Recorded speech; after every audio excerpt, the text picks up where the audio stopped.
ایک روایت میں ہے کہ حضرت علی رضی اللہ تعالیٰ عنہ کے پاس دو شخص فیصلے کے لیے آئے۔ آپ ایک دیوار کے نیچے بیٹھے ہوئے تھے۔ کسی شخص نے عرض کیا کہ حضرت، یہ دیوار گرنے والی ہے۔ آپ نے فرمایا کہ تو جا، اللہ حفاظت کے لیے کافی ہے۔ اس کے بعد آپ رضی اللہ تعالیٰ عنہ نے ان دونوں شخصوں کا مقدمہ طے کیا، اور جیسے ہی کھڑے ہو کر وہاں سے ہٹے، اس کے بعد وہ دیوار گر گئی۔ یہ ہے حضرت علی رضی اللہ تعالیٰ عنہ کا اللہ تعالیٰ پر توکل۔ حضرت علی کرم اللہ وجہہ شب میں نفلیں پڑھنے مسجد کو تشریف لایا کرتے تھے۔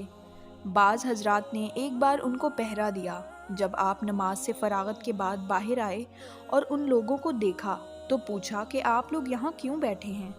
لوگوں نے بتایا کہ آپ کی حفاظت کے لیے۔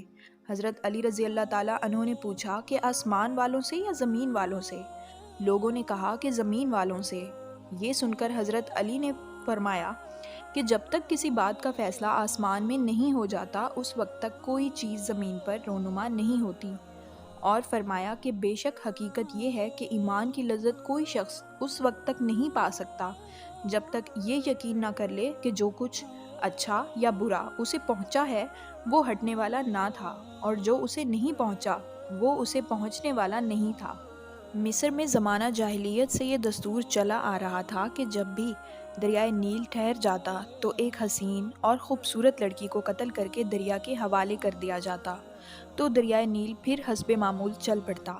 حضرت عمر رضی اللہ تعالیٰ عنہ کے دور خلافت میں جب مصر فتح ہوا اور حضرت عمرو بن العاص رضی اللہ تعالیٰ عنہ وہاں کے گورنر مقرر ہوئے، تو اس وقت بھی حسب معمول دریائے نیل کی روانی ختم ہو گئی اور وہ ٹھہر گیا۔ اس موقع پر حضرت عمرو بن العاص رضی اللہ تعالیٰ عنہ سے لوگوں نے اس دستور کا ذکر کر کے اس کے مطابق عمل کی اجازت چاہی۔ حضرت عمرو بن العاص نے فرمایا کہ یہ جاہلیت کی رسم ہے، ہم ایسا نہیں کریں گے، البتہ امیر المومنین حضرت عمر رضی اللہ تعالیٰ عنہ سے میں مشورہ کروں گا۔ چنانچہ حضرت عمرو بن العاص نے امیر المومنین کو خط لکھا اور اس واقعہ کی پوری تفصیل بیان کر کے مشورہ چاہا۔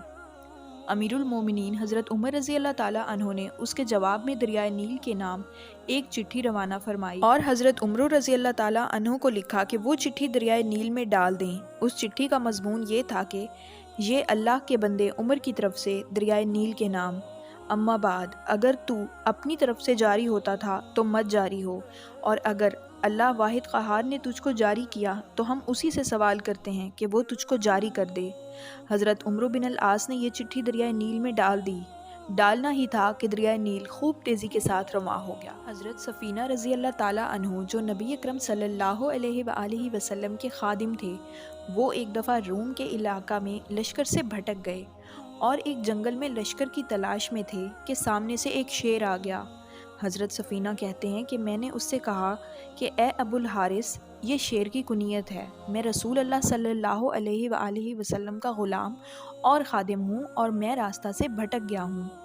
یہ سن کر شیر دم ہلاتا ہوا آگے چلتا رہا اور میں اس کے پیچھے پیچھے چلتا رہا، یہاں تک کہ لشکر سے مجھ کو ملا دیا۔ حضرت سعد بن عقبہ رضی اللہ تعالیٰ عنہ شہر بحر سیر کے نیچے اترے اور چند دنوں وہیں ٹھہرے رہے، کیونکہ دشمن کے مقابلہ کے لیے دریا پار کرنا تھا۔ حضرت سعد نے اللہ کے بھروسے نستعین باللہ ونتوکل علیہ حسبنا اللہ ونعم الوکیل لا حول ولا قوۃ الا باللہ العلی العظیم کا ورد کرتے ہوئے اپنے گھوڑے کو سمندر میں ڈال دیا اور لشکر کو بھی حکم دیا کہ وہ بھی اس میں بے خطر کود جائے۔ چنانچہ سارا لشکر اپنے گھوڑوں کو لے کر دریا میں کود پڑا۔ جب دوسری طرف ساحل پر اترے تو گھوڑوں کے کھر بھی بھیگے نہیں تھے، اور یہ منظر دیکھ کر کفار کا لشکر حیرت میں پڑ گیا اور کہنے لگا کہ دیو آمدند، یعنی دیو آ گئے ہیں، اور یہ کہہ کر بھاگ گیا۔